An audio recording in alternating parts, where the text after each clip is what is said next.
exhibition is titled Autofictions, and it is a survey show of 20 years of work. The first work in the exhibition is from 2001, and the most recent work is this year, 2022, so actually slightly over 20 years.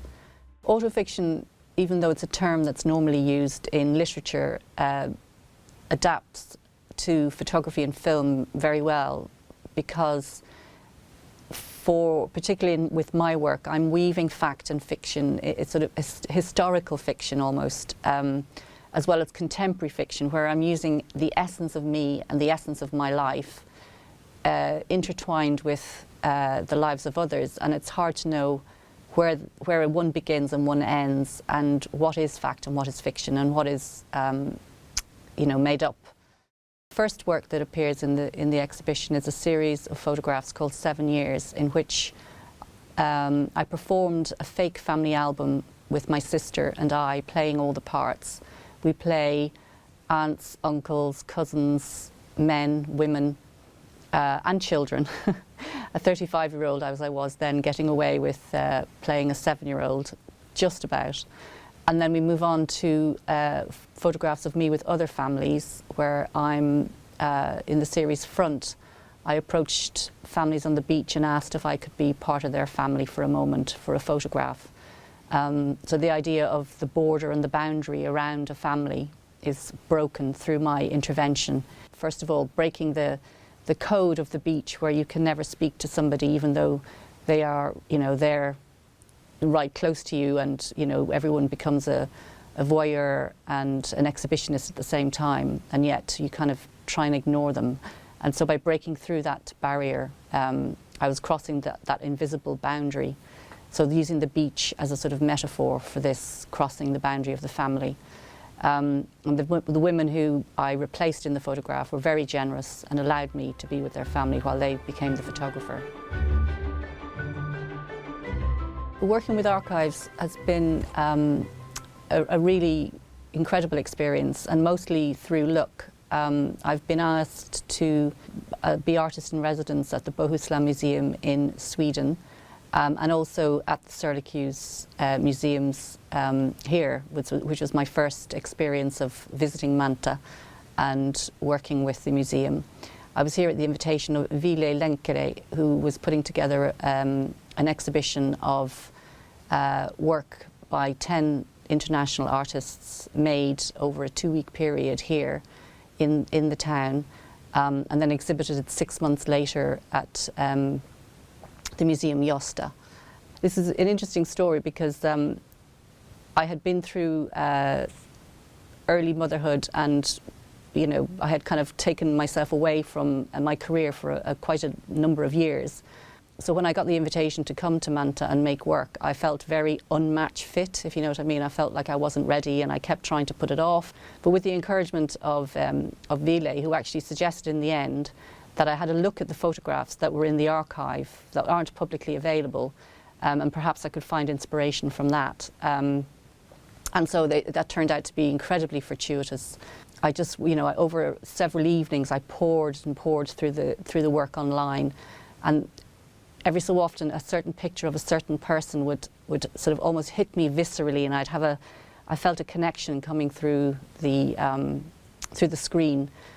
But then it was much more difficult to sort of get a coherent series that I could then work with. But eventually I selected 10 photographs to reenact, and in that way I felt I could get sort of closer to the town itself. I had to sort of think and research and plan and really feel into the photographs, really feel into the work. So, I've made all the costumes with Mark Harriet, who I work with in the UK, who makes costumes, and also Taria, who is from the museum, helped with some of the costumes and wigs as well. And the series became 10 people in a suitcase, because I literally brought 10 people's identities in my suitcase, which was about sort of, 40 kilos in weight.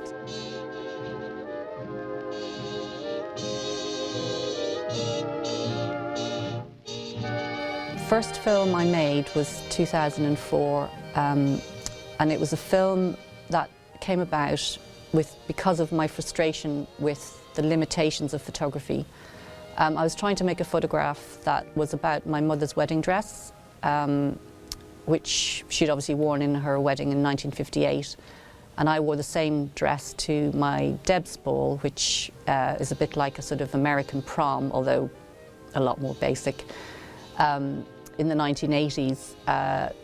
And I just decided to film my mum and myself dancing to a big band, Glenn Miller's Moonlight Serenade, which was her favourite dance hall track when she was courting my father.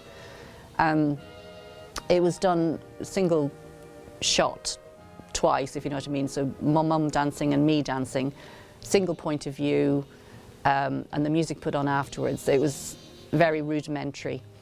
But it somehow worked, and it still means a lot to me, that film. And then over the sort of the next few years, I made 3 more single point of view, almost single shot. There's another film, Ave Maria Karaoke film, about how the pregnant body becomes possessed by society. Society owns the pregnant body, and the pregnant woman is no longer herself. So that film is kind of an allegory to that. And then I also made a film called Ideas of Refinement, Principles of Taste, while on residency in Melbourne, Australia. Again, a single shot, single point of view film. And then from there, it's kind of taken off again. And now I find that I'm thinking of films more than I am thinking of photography. Apnea, dyspnea, autopnea, hyperpnea. Breathe in me, Holy Spirit, that my thoughts may all be holy. My work kind of is on a thread, if you like. It's on a balancing point between being quite funny at times, but also quite psychologically disturbing at other times. So I kind of purposely, I'm on that little thread, and I'm also on a slight thread of it being slightly embarrassing to the viewer, maybe a little bit cringe. You want to look away, you might want to look back, and then, so I'm kind of using humour as a way to entice people in a lot of the time. And then I'm hoping that when they stay and look a bit longer, they get a little bit of a psychological disturbance when they have this uncanny feeling of things not being quite what they seem and not being quite right, to varying degrees throughout the work, I think. So I do like my work to have an entertainment element to it. It's not all sort of gloom and doom, even though the recent work, sort of pandemic based, does feel quite dark, particularly Self-Portrait with Two Snails, where I sort of passively allowing snails to sort of slime all over my face and over my eyes. So I suppose if I was to think what would I say to entice people to come to the exhibition, it would be that there is quite a lot of humour, and it is an entertainment and it's enjoyable, but hopefully you'll come away with you know, a sort of a feeling of things not being quite right, that maybe you'd like to come back and view it again and see it another time.